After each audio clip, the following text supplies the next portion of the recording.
Welcome back to Lone University. I can't believe I'm just now reviewing some Weezer here on the channel. I mean, I've truly been meaning to, but one of our Dean's List members on Patreon has the power today and made it happen. Everyone comment, thank you, Hans. But let's get to it. Today I'm hearing something from Weezer's 1996 album Pinkerton for the first time, and Hans picked the song Pink Triangle. Off we go.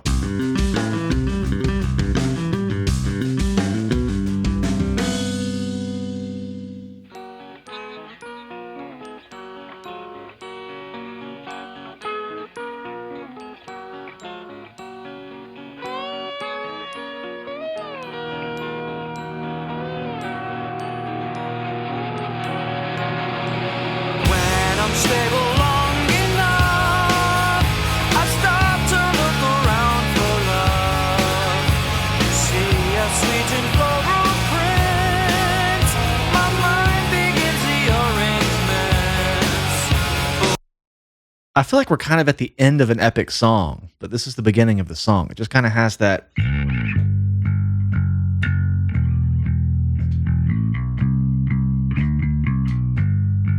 Just kind of like something that would kind of roll on like at the end of an album. It has that epic feel. Start off with this really dynamic, lush type of thing. Go back to the beginning and roll into that. That's the triangle.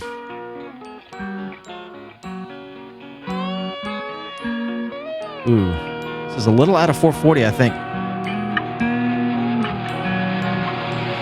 When I'm stable long enough, I stop to look around for love. See a sweet and floral print. My mind begins the arrangements. But when I start to feel that pull, turns out I just pull myself. She would never go with me. Okay, I'm just talking about this whole like epic thing. You guys know what I mean by like epic song? Like, think of an album that just ties up and it's just epic. Like you want to just wave the lighter. Just there's something about the writing, the tempo, this kind of driving quarter note pulse. Now the bass is actually kind of arpeggiating it. The tough thing about this song, it's a little out of 440. It's one thing when it's like an E flat or drop D, I can go to it really quickly with just the pitch down on the helix, but it's kind of in between pitches here. So we kind of have this kind of having to bend the notes a bit. So playing along will be a little tough, but I think they're tuned down and, well, I don't know. It could be E flat or it could be E. One could be sharp, one could be flat. Either way, it's kind of between E and E flat. Maybe it's like a 432 hertz thing. Anyway, the bass kind of had this kind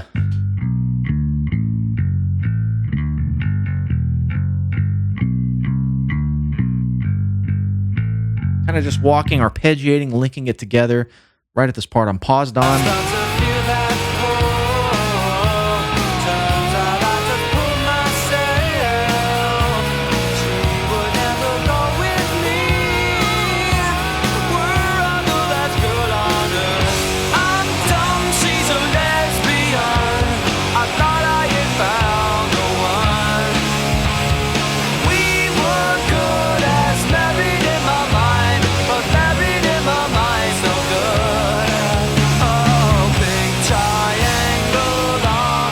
Pink Triangle, I heard it.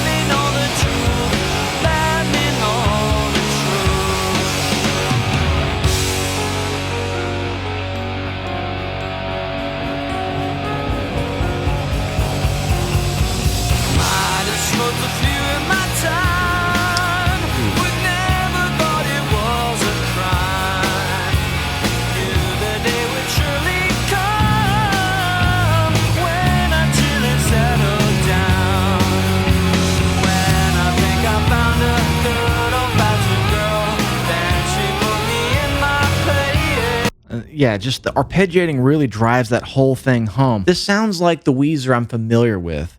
I haven't heard anything from this record, don't recognize any of the song titles, but they have the ability to pull you in very quickly to something catchy. I'm hearing this vocal melody go by. It kind of has a hymnal quality.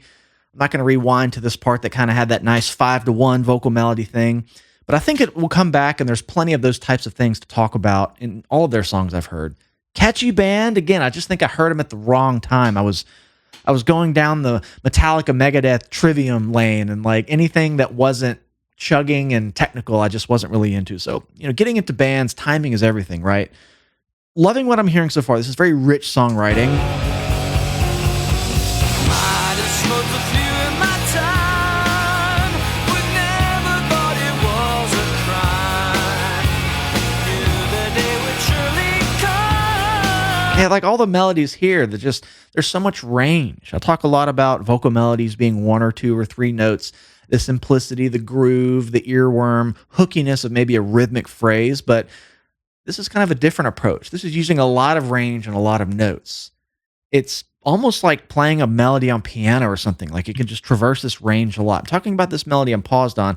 Da, da, da, da, da, da, da, da, da, da, da, da, da. Just has this whole different kind of thing to it. It's more like a melody you would play on an instrument, maybe. Right here. Da, da, da, da, da. Forget my singing, but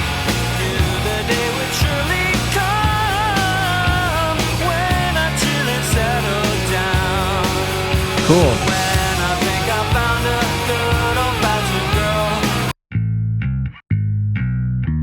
Trying to debate whether to play this in standard or down a step because it's between. I'm just going to kind of stick in standard, but just to make it easy. But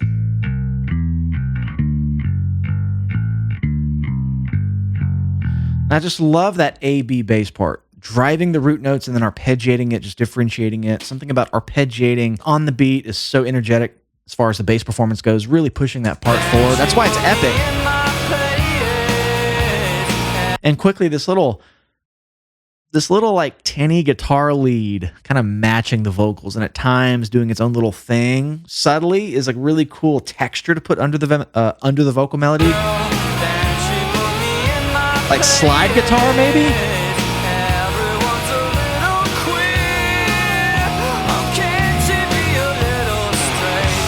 All right.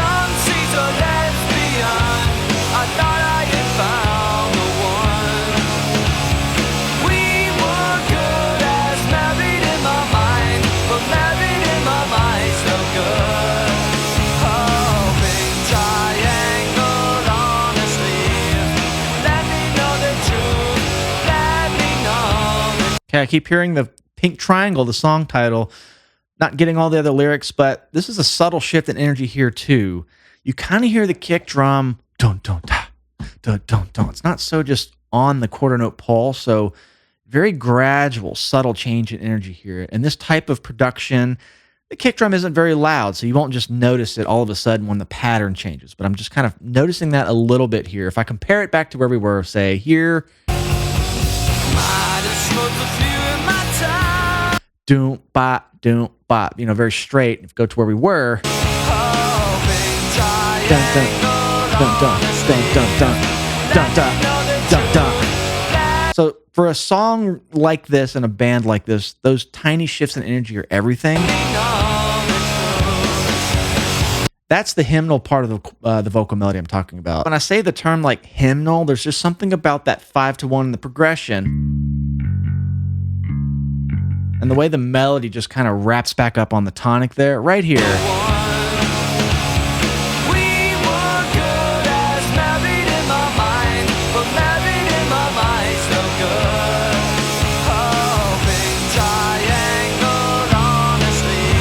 Oh, right here.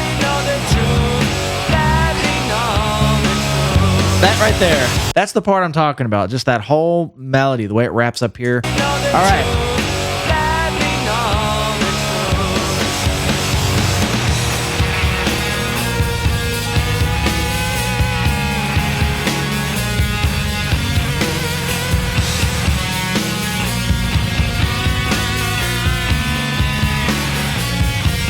Ooh, and you kind of hear the bass tone a bit more isolated. There's some grit on there. A little bit of drive. I've kind of kept the tone, hadn't really touched it yet. I might kick on the drive channel for that. Take some of the edge off. It's got that kind of more, I want to say muted, but it's not like clicky, right? You just hear that kind of growly saturation. So, I mean, I would take the edge knob down. I would give it some drive, but I might take the highs back. Maybe a low mid approach, maybe scoop it a bit. Don't know about fingers or pick. This is bassist Matt Sharp, who Hans, our Patreon member who picked this song, said just was an incredible part of Weezer's sound. Just like very, very responsible for some of the songwriting or just really driving their sound early on. I had read that he left the band at some point, but he was on these early records. But anyway, pick fingers, I don't know. Could be either here. It's not super upfront. Just a little bit, right? Not too much drive. And I might take my jazz pickup out. This kind of has that P-bass thuddy thing, but you can never be sure. This kind of thing.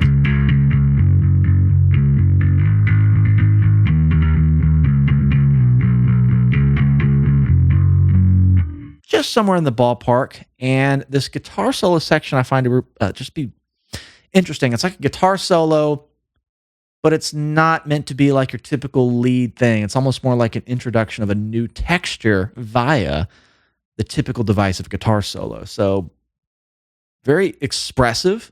There's kind of two happening here. One went off on the right channel, one went off on the left channel. I guess it'd be right and left, you watching me. It's like two little things took off. See where they go. The other one takes off, okay?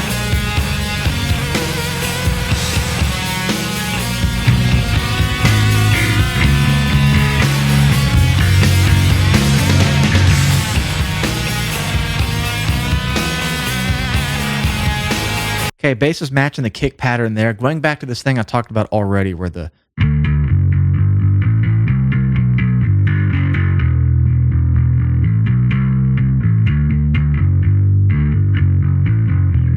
just following the kick pattern there. Again, it wasn't really doing that earlier. I don't believe I would have to rewind, but I think that just extra kick pattern. Bass is doubling it here. Don't. Ooh,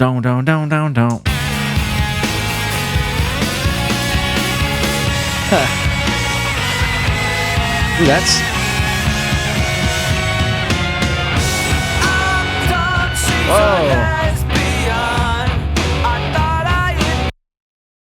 kind of an uncomfortable just stumbling back into the song out of that. Kind of a cool tempo shift here, though. Kind of like you're going in a roller coaster, and it kind of has that part in the middle of the roller coaster where you just kind of slow down for a second. Kind of the effect here. This is super dissonant.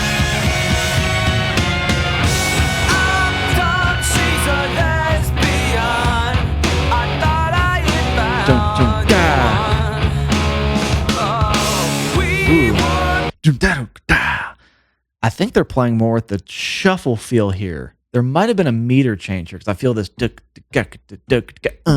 Maybe that drum fill was just leaning into that for a second.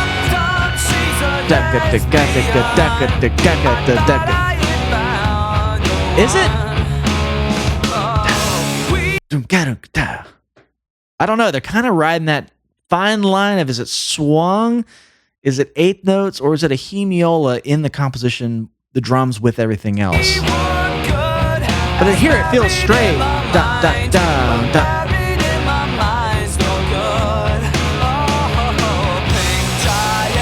Okay, now we're back to tempo.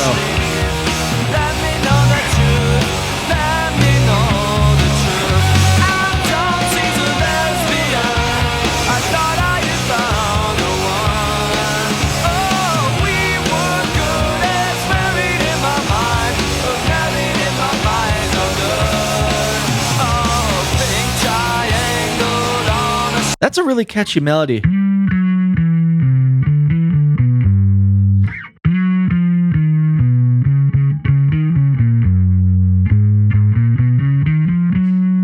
I want to say it's so lyrical. That's kind of a bad word to use when talking about vocal melodies because you just think lyrics, but it is a lyrical type of melody.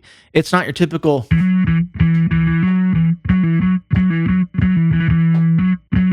which is groovy and catchy, but this has just such a...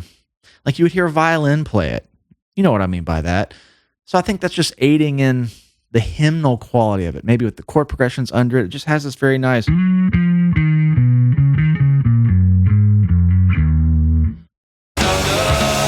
and then you add this harmony that's coming under it, which is kind of snuck in too.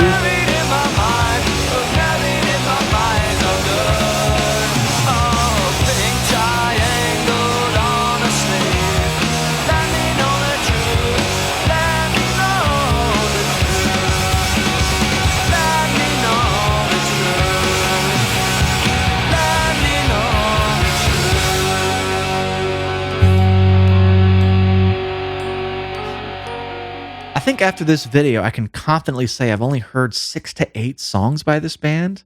That might be a generous number. In terms of songs, I could tell you the title and maybe sing a bit of it. Most of them being from the Blue album. Again, I read the track listing for Pinkerton. I don't recognize any of the titles, but who knows? You know, you hear things in the wild, people get caught up on, I've heard this, I haven't heard this, I don't know. I think the one word I would use to describe Weezer is incredibly self-aware of dynamics. People throw the term around with dynamics and loud, soft. Well, it's a little bit more than that. There's kind of this third dimension of it, right? It's not only the range they set in a song, how low they get, how high they get, but it's just kind of how they get between the two. I think for me, Weezer is a band I probably unfairly judged a bit based on the limited amount of songs I've heard, maybe just clips and pieces of it, maybe the simplicity of an intro or a chorus. But again, Say It Ain't So, learning that, really studying the parts, that song has quite the journey of dynamics. It gets really kind of dark on that back half. You know, it kind of starts off with that real simple, innocent bass line, and that really drew me to the song. I was like, okay, these guys have this deeper intensity they can pull out, even though they're not like a heavy band per se. So I don't know. I think hearing a full album from the band would grant me a lot more understanding. There's so much to explore melodically with the way the vocals are and the way they intertwine with the chords. It's really beautiful songwriting. But thanks to Hans on Patreon for introducing me to something off the Pinkerton album. Thank you guys for hanging out with me. Come support the channel, join our Patreon, hang out with our community, or stop by our merch store, pick up some swag. Make sure you subscribe to the channel. I love you all. See you in the next one.